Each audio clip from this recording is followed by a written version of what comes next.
1968 წელი, რომელსაც შეიძლება უწოდოთ რევოლუციური გარდატეხის სტუდენტური მაისისა და პრაღის აგვისტოს წელი.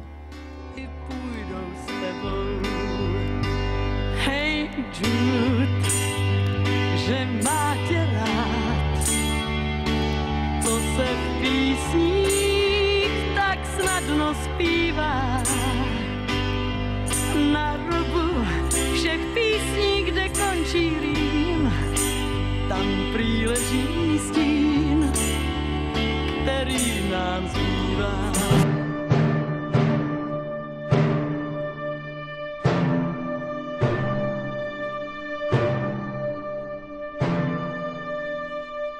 წელი დაიწყო შემდეგნაირად. 4 იანვარი ალექსანდრ დუბჩეკი ჩეხოსლოვაკიის კომპარტიის პირველ მდივნად აირჩიეს. ეს თარიღი არის ფაქტობრივად პრაღული გაზაფხულის დასაწყისი.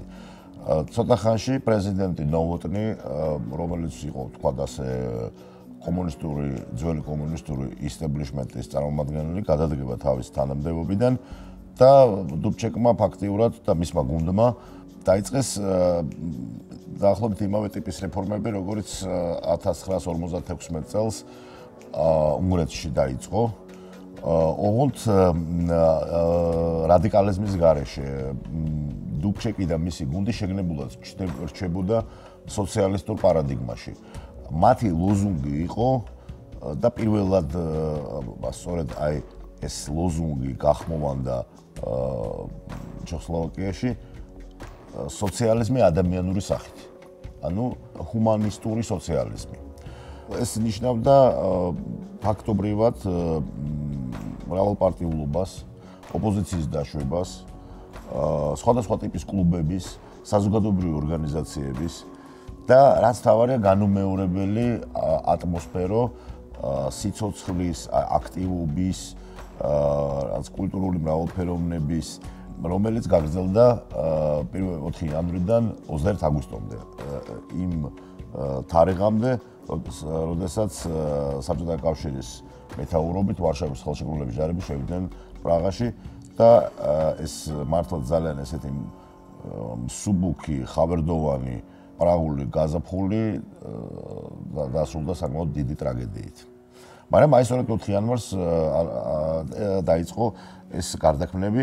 ალექსანდრ დუბჩეკი იყო პრაქტიკულად ერთადერთი სლოვაკი, დანარჩენი ყველანი იყვნენ ჩეხები და ძალიან საინტერესოდ განვითარდა მოვლენები. შემდეგ როცა რეაქცია მოვიდა და პრაღული გაზაფხული შეიცვალა ახალი რეაქციით, ძირითადად წამყვანი ძალა ამ რეაქციის წამყვანი ძალა სლოვაკები წარმოადგენდნენ. და იყო რაღაცა ეს გარკვეული ესეთი დაპირისპირება, შიდა დაპირისპირება ჩეხებსა და სლოვაკებს შორის. ჩეხები როგორც ლიბერალები, სლოვაკები როგორც კონსერვატორები, მაგრამ სიმბოლური ფიგურა და ამავე დროს რეალური ლიდერი, რა თქმა უნდა, იყო ალექსანდრ დუბჩეკი და მისი პიროვნული ხიბლისა და მისი პიროვნული ეს გარკვეული ქარიზმის გარეშე, რა თქმა უნდა, პრაღულ გაზაფხულს არ ექნებოდა ის სახე, როგორი სახეც მას ჰქონდა. მოხდა ქვეყნის ფაქტობრივად სრული ოკუპაცია, პრაღაში შევიდნენ ტანკები, დახოცეს უიარაღო ხალხი. დაახლოებით 100-ზე მეტი ადამიანი სამხედროებმა. სამხედროებიც დაიღუპნენ. დაახლოებით 10-მდე. მაგრამ განსხვავებით უნგრეთის მოვლენებისაგან, სადაც მართლაც იკვეთებოდა სამოქალაქო ომის ნიშნები და გარკვეულად საბჭოთა ოკუპაცია არ გამოიყურებოდა ისე არაცივილიზებულად. ხო, აი აქ ყველაფერი პირიქით მოხდა. შეიძლება ითქვას, რომ ამ ოკუპაციამ საბჭოთა ბლოკს და განსაკუთრებით საბჭოთა კავშირს ძალიან დათული სამსახური გაუწია. აქედან იწყება სწორედ გარკვეული აზრით დელეგიტიმაცია სოციალიზმის. რუსულმა საბჭოთა ჩექმამ გასრესა სოციალიზმი ადამიანური სახით. აი ეს არის ძალიან მნიშვნელოვანი. თუ გარკვეული აზრით იმრე ნადირე გამოვიდა რაღაცნაირად სოციალისტური პარადიგმიდან, აქ ყველაზე უფრო მძიმე მომენტი თვითონ კრემლისათვის იყო ის, რომ მათ გათელეს ჰუმანისტური სოციალიზმი. ალექსანდრ დუბჩეკი და მისი გუნდი არ გამოსულა ამ პარადიგმიდან. ეს არ იყო თქვა ასე დაპირისპირება ისეთი, რომ აი კაპიტალიზმი და სოციალიზმი დაუპირისპირდა ერთი მეორეს, როგორც ორი იდეოლოგიური მტერი. აქედან გამომდინარე და გამომდინარე კიდევ იქიდან რომ ჩეხები არ იბრძვიან და ეს არის მათი გარკვეული აზრით ეროვნული პოლიტიკა, უიარაღო ხალხის დახოცვა ბევრად უფრო ძიმედ გამოიყურება ყოველთვის. არსებობს აზგარდაცვლილი რუსი პოეტის ევგენი ევტუშენკოს შესანიშნავი ლექსი, როგორც სამოქალაქო, ისე ესთეტიკური თვალსაზრისით «Танки идут по Праге». Танки идут по правде, которая не газета. Танки идут по соблазнам, жить не во власти штампов. Танки идут по солдатам, сидящим внутри этих танков. Разве что же со мной случилось? Разве не я счастлив? რა თქმა უნდა, ერთი პოეტის ლექსი ეს საქციელს ვერ გამოისყიდის, მაგრამ გარკვეული აზრით თუ დღევანდელი პოზიციიდან გადავხედავთ, მე ესე ვიტყოდი, რომ ევტუშენკოს ამ ლექსმა რაღაცნაირად რუსულ კულტურას რაღაცნაირად შეუნარჩუნა სახე, გარკვეული აზრით. განსაკუთრებული რეფლექსიით და ესეთი შინაგანი მე ესე ვიტყოდი, თან დისტანციითაც, იმიტომ რომ ეს რომანი საფრანგეთშია დაწერილი, რა თქმა უნდა, ჩვენთვის ყველასათვის ალბათ ესეთი მნიშვნელოვანი ნაწარმოები არის კუნდერას ყოფიერების აუტანელი სიმსუბუქე და მისი შესანიშნავი ეკრანიზაცია ფილ კაუფმანის ამერიკელი რეჟისორის ძალიან აღმოსავლურ ევროპული სხვათა შორის არა მარტო იმიტომ რომ ბევრი აღმოსავლელი ევროპელი მსახიობი თამაშობს და აღმოსავლეთ ევროპაშია ფილმიც გადაღებული. ამიტომ მართლაც არის რაღაც კუნდერას რომანის შინაგანი განწყობა გადმოცემულია ამ ფილმში და მიუხედავად ძალიან დიდი ტრაგიზმისა მართლაც რომანსაც და ფილმსაც აქვს რაღაც გარკვეული სიმსუბუქე. თან რომანი დაწერილია 84 წელს 100 წლეულის მერე ფაქტობრივად და ცოტა უფრო მეტის შემდეგ ამოვლენებიდან და რამაც მისცა ავტორს იმ აუცილებელი დროითი დაცილების გარკვეული ეს მე ესე ვიტყოდი რაღაცა ქრონოტოპოსი, საიდანაც მოვლენები მე არ ვიტყოდი რომ უკეთესად ჩანს, მაგრამ რაღაც უფრო სხვანაირად გამოიყურება. ასეა თუ ისე პრაღული გაზაფხული დამთავრდა ვიცე პრემიერი გუსტავ გუსაკი, სლოვაკი სხვათა შორის გახდა ცენტრალური კომიტეტის პირველი მდივანი და 1968 წლის აგვისტოდან მოყოლებული 1989 წლის ხავერდოვან რევოლუციამდე ეს იყო გუსაკის 30 წლეული. და ის ფაქტობრივად იმავე როლს ასრულებდა ჩეხოსლოვაკიისათვის, რა როლიც გერმანიის დემოკრატიული რესპუბლიკისათვის ერიკ ჰონეკერმა შეასრულა. ერთი საინტერესო მომენტი ის რომ გუსაკი იყო წევრი გუნდის. მაგრამ როდესაც მოსკოვში გადააფრინეს, გამოიტაცეს დუბჩეკი და მისი გუნდი, გუსაკი პირველი გადავიდა მტრის მხარეზე და უღალატა პრინციპებსაც, მოძრაობასაც და გახდა ამის შემდეგ შეუვალი კონსერვატორი და იმ სოციალიზმის მომხრე, რომელსაც შეიძლება დავარქვათ სოციალიზმი არაადამიანური საქმე.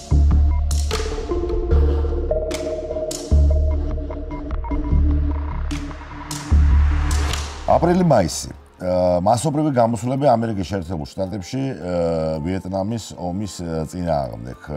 ეს გამოსვლები დიდი ხანი არას დაიწყო, მაგრამ აპრილი და მაისი არის აპოგეა თავისი მასშტაბით. და სწორედ ამ პერიოდში 4 აპრილს ქალაქ მემფისში მოკლეს ლეგენდარული ფიგურა ამერიკული სოციალური პოლიტიკის, ადამიანის უფლებების, ასე ვთქვათ, მოძრაობის, აფრო-ამერიკული კულტურის ალბათ ყველაზე ცნობილი წარმომადგენელი მარტინ ლუთერ კინგი, რამაც არათუ შეანელა ეს პროტესტები, არამედ კიდე უფრო ინტენსიური გახადა. და ზუსტად ძალიან სიმბოლურია ესეც, საერთოდ მთელი წელი არის არნახულად სიმბოლური. შეიძლება ითქვას, აი 60-იანი წლების ყველა ტენდენცია ამ წელში არის დაპრესილი. 29 აპრილი ბროდვეიზე შედგა მიუზიკლი თმების პრემიერა.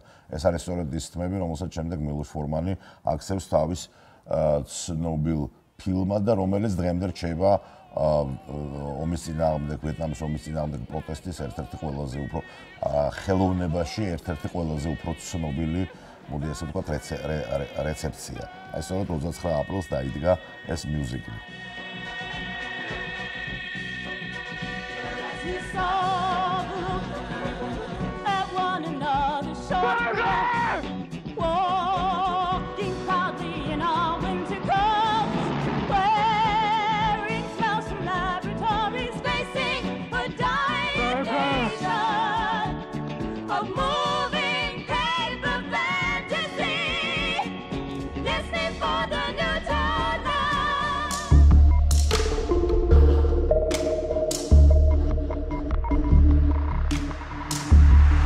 სამეტი მაისი სტუდენტური გამოსვლები პარიზში. შეიძლება ითქვას, რომ აი 13 მაისიდან მოყოლებული 10 ივნისამდე, როდესაც დასრულდა ეს გამოსვლები, მილიონამდე ადამიანმა მიიღო მარტო პარიზის ქუჩებში, მილიონამდე ადამიანი გამოვიდა. თავიდან ჯერ ეს იყო ნანტერის უნივერსიტეტ ნანტერის სტუდენტების გამოსვლა, რომელსაც შემდეგ შეუერთდა სორბონა.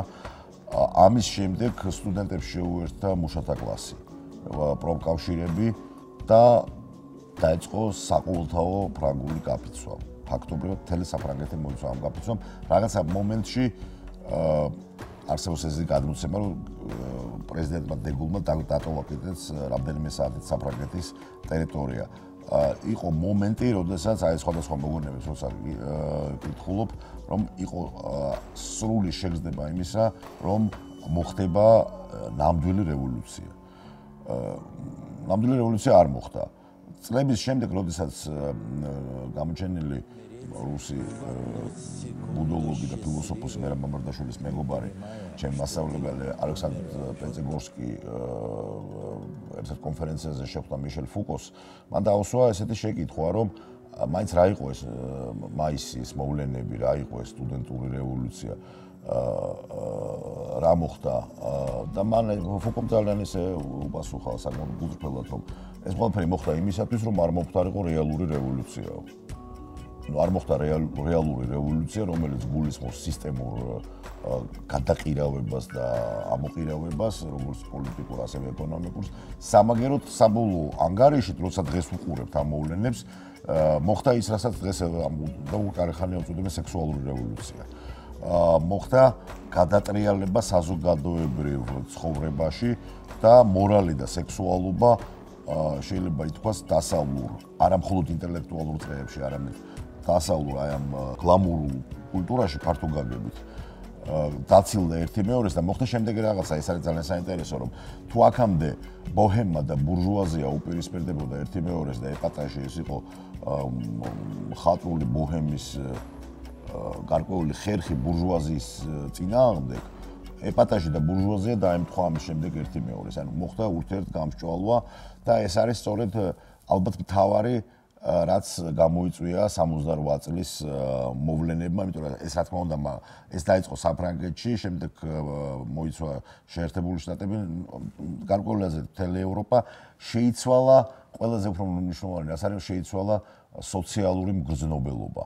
აი თუ რამდენიმე წლით ადრე, როდესაც ბიტლზებმა განაცხადეს, რომ ჩვენ უფრო აქტუალურები ვართ და უფრო დიდ როლს ვასრულებთ თანამედროვე კულტურაში, ვინმე მიესო ქრისტე, რასაც მოყვა საშინელი რეაქცია, როდესაც ამწროდნენ მათ ფირფიტებს და აღარ ყიდულობდნენ და შეერთებულ შტატებში წასვლა მოუწიათ, აი ამის შემდეგ აი ეს რაღაცა უკვე შეუძლებელი გახდა ფაქტობრივად და პირდაპირ უნდა ვთქვათ, რომ აი სწორედ 68 წლიდან იწყება ის მოვლენა, რასაც შეიძლება უწოდოთ ქრისტიანობის ტოტალური გარიყვა დასავლური ისტებლიშმენტის კულტურიდან, ან კულტურული ისტებლიშმენტიდან, მოდი ესე ვთქვათ. ამ თვალსაზრისით 68 წლის მოვლენები, ის შედეგები, რაც მოყვა 68 წლის სტუდენტურ რევოლუციას, ანუ ახალგაზრდობის რევოლუციას, და ეს არის ძალიან მნიშვნელოვანი, რომ აი სწორედ ამ პერიოდიდან კულტურა ხდება პრინციპულად ახალგაზრდული, შინაარსობრივად ახალგაზრდული და ასაკი საბოლოოდ კარგავს თავის გარკვეულ იმ სიმბოლურ მნიშვნელობას, რომელიც მას აქვს თითქმის ყველა კულტურაში.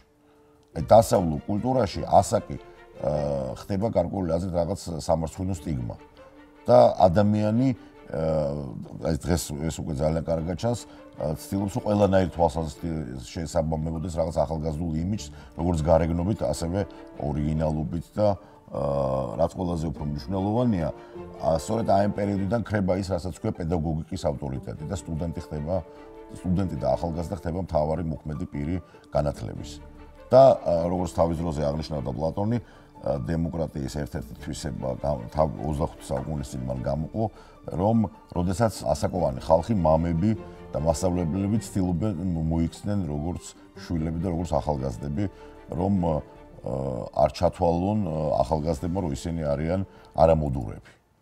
აი, ფაქტობრივად შეიძლება ითქვას, რომ ამ ყველაფრის ამის კვინტესენცია არის აი 68 წლის მაისი.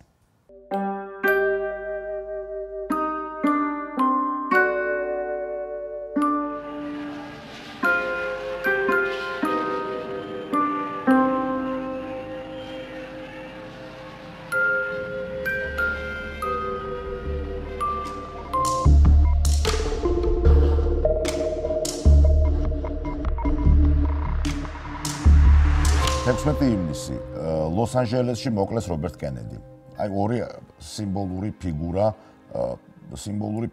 რატომ? რა თქმა უნდა, ძალიან დიდი პოლიტიკური ძალის ფიგურა, როგორც მარტინ ლუთერ კინგი, ასევე რობერტ კენედი, მაგრამ ამავე დროს თითქოს ორივე გამოხატავდა რაღაც ძალიან მნიშვნელოვანს ამერიკული კულტურისთვის. ორივე იყო მორალური ავტორიტეტი. განსხვავებით თავისი ძმისაგან, ჯონ კენედისაგან, რობერტ კენედი მართლაც იყო მორალური ავტორიტეტი, შესანიშნავი პოლიტიკოსი, ერთგული მეუღლე, შესანიშნავი მეოჯახე, ძალიან განათლებული ადამიანი, რომელიც თავის ესეც დღეს უკვე ძალიან დიდი იშვიათობაა.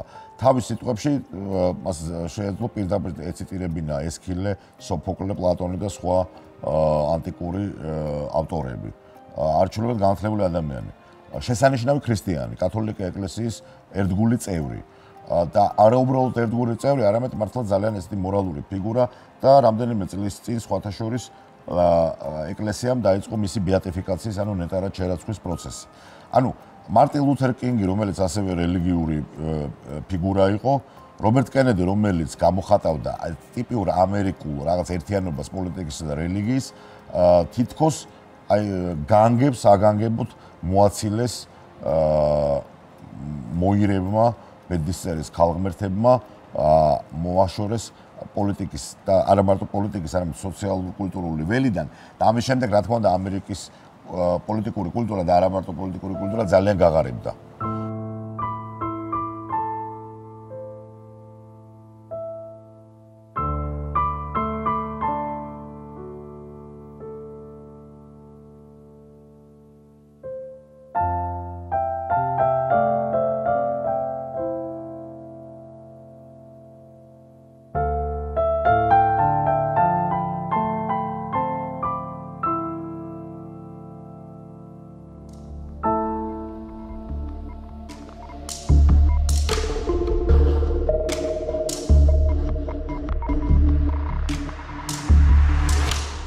რევოლუციური მოვლენები ამით არ დამთავრებულა. დეკემბერში მაომ ჩინეთში წამოიწყო ის, რასაც დღეს ჩვენ ვეძახით ჩინური კულტურული რევოლუცია. ძალიან საინტერესო ესეთი კარნავალური, თუ შეიძლება ასე თქვა, ჩანაფიქრი იყო სოფელისა და ქალაქის გათანაბრება, მათი კულტურების ნიველირება. რაში გამოიხატებოდა? ქალაქელი ინტელექტუალები, მეცნიერები მიყავდათ სოფელში, ტოვებდნენ და იქ ისინი სოფლის სამუშაოებს ასრულებდნენ და პირიქით გლეხები მოყავდათ ქალაქში და ისინი იკავებდნენ ინტელექტუალებისა და მეცნიერთა ადგილს. ეს სხვადასხვა გარკვეული ტიპის სიგიჟე რამდენიმე წელიწადს გაგრძელდა და საბოლოოდ ჩინეთი მიიყვანა დენ სიაოპინის რეფორმებამდე, მაგრამ მანამდე სანამ ეს კულტურული რევოლუცია მოქმედებდა, შეიძლება ითქვას, რომ დასავლელი ინტელექტუალებისათვის ჩინეთი იქცა ახალ აღთქმულ ქვეყანად. და ამ დროს ძალიან მნიშვნელოვანია, სწორედ რომ ეს ხდება იმ ფონზე, როდესაც საბჭოთა კავშირი აჩვენებს თავის რეაქციულ ბუნებას და კარგავს იმ რაღაც ხიბლს ალტერნატივის ხიბლს როგორც კომუნიზმის სამშობლოსი, როგორც რაღაცა გარკვეული სოციალისტური ალტერნატივას, საბჭოთა კავშირი ქრება აი ამ იმ რუკიდან, რომელსაც შეიძლება უწოდოთ უტოპიური რუკა მემარცხენე ინტელიგენციისა. და პირველ პლანზე გამოდის ჩინეთი. ფრანგი ინტელექტუალები სხვაები მიდიან ჩინეთში და არიან სრულად მოჯადოებული აი ამ ახალი რეალობით. ჩინეთზე წიგნს დაწერს შემდეგ იულია კრისტევა, ფრანგული მემარცხენე ინტელექტუალიზმის ერთ-ერთი ბურჯი, როლან ბარტი და სხვები. მაო ხდება ფაქტობრივად ისეთივე რანგის ფიგურა, როგორც ტროცკი. მაოიზმი ხდება დასავლელი სტუდენტების, განსაკუთრებით ფრანგების ერთ-ერთი, თუ შეიძლება ასე ვთქვათ, ბრენდი. ჟან-ლუკ გოდარი, გამოჩენილი ფრანგი რეჟისორი, მიდის ვთქვათ, კინოინდუსტრიიდან და თავის მეგობარ გორენთან ერთად აფუძნებს ჯგუფს, რომელსაც ქვია ძიგა ვერტოვი და ამის შემდეგ ისინი უშვებენ სოციალისტურ აგიტკებს, ოღონდ აი მაოისტური ტიპის. ანუ მაო ხდება დაახლოებით იმ ტიპის ფიგურა, როგორც 20-იან წლებში დასავლელი ინტელექტუალებისათვის იყო ლენინი, ახალი ლენინი. გამოდის სხვადასხვა ენებზე მისი ეგრეთ წოდებული ციტატნიკი, სადაც არის მაოს ცნობილი ციტატები და რაღაცნაირად ეს ხდება სამაგიდო წიგნი დასავლელი ინტელექტუალების. ამ თვალსაზრისით 68 წელი მართლაც არის გლობალური რევოლუციის დასავლური და აღმოსავლური რევოლუციების წლები, მაგრამ თუ დღევანდელი გადასახედიდან გადავხედავთ, რა თქმა უნდა, ეს იყო მემარცხენეობის და მემარცხენე უტოპიის დასასრულის დასაწყისი. ფაქტიურად ცოტა ხანში მემარცხენეობა ამოწურავს აი ამ ოპტიმიზმის იმ რესურსს, რომელიც მას გააჩნდა და სწორედ 68 წლიდან დაიწყება ეპოქა, რომელსაც ქვია იმედგაცრუებისა და უტოპიების დასასრულის და აი 60-იანი წლების ენერგიის დასასრულის ეპოქა, რომელიც ცნობილია პოსტმოდერნის სახელით და რომელიც აი ახლა ჩვენს თვალწინ საბოლოოდ სრულდება. განსაკუთრებით მნიშვნელოვანია ის, რომ ორივე თვალსაზრისით პრაღული მოვლენების და მაისის მოვლენების სტუდენტურას აღმოჩნდა ძალიან სერიოზული დეტონატორი. 68 წლის პრაღული მოვლენების შემდეგ დასავლელმა კომუნისტებმა პირველად დაწერეს ერთიანი ესეთი საპროტესტო წერილი საბჭოთა კავშირის ხელმძღვანელებისადმი და მოაწერეს ხელი კომპარტიის ისეთმა გამოჩენილმა წევრებმა, როგორც იყვნენ პაბლო პიკასო, ლუი არაგონი, ელზა ტრიოლე, რომელთაც საბჭოთა კავშირი იყო რაღაც ურყევი ესეთი მორალური ავტორიტეტი. სულ 4 წელი არის დარჩენილი 1972 წლამდე, როდესაც გამოვა სოლჟენიცინის წიგნი გულაგის არქიპელაგი, რომელიც შეიძლება ითქვას საბოლოო ლახვარს ჩასცემს მემარცხენე უტოპიას და სწორედ 72 წლიდან დაიწყება ის, რომ მასობრივად დატოვებენ ფრანგულ კომპარტიას გამოჩენილი ინტელექტუალები და ზოგიერთი მათგანი იმის დამალვასაც კი დაიწყებს, რომ საერთოდ კომპარტიაში იყო, როგორც მაგალითად მიშელ ფუკო. განსაკუთრებით მნიშვნელოვანია ალბათ ის, რომ ეს ალტერნატიული პროექტი, რომელიც გველაპარაკებოდა იმაზე, რომ შესაძლებელია უკლასო საზოგადოება, ჩვენს თვალწინ სრულდება. 68 წელი ამ თვალსაზრისით არის რევოლუციური დასასრული მემარცხენე რევოლუციის. საიდანაც იწყება დიდი დეპრესია, ნელი დეპრესია, რომელსაც მართლაც შეიძლება უწოდოთ ესეთი სახელი, პოსტმოდერნი.